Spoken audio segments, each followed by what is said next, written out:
Ora boas pessoal, como é que é? Tudo bem ou não?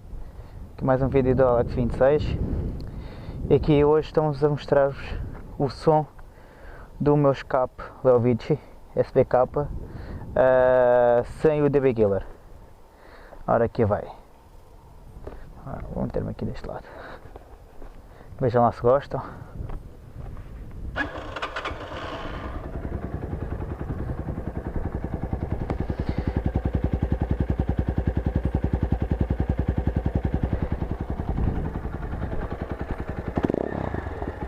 O que é que acham, pessoal?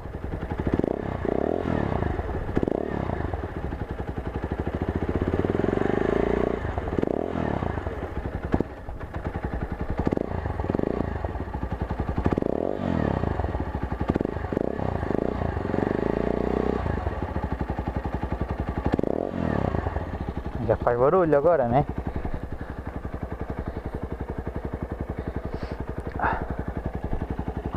Eu acho que ficou muito fixe, pessoal. Finalmente consegui ter som na moto. Pá, sempre pelo menos somos ouvidos pelos condutores dos carros, que a maior parte deles não prestam atenção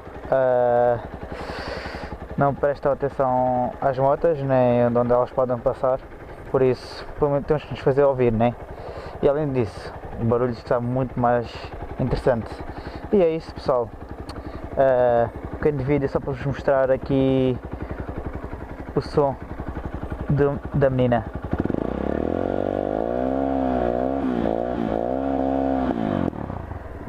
Bem, fiquem bem e até o próximo vídeo, pessoal.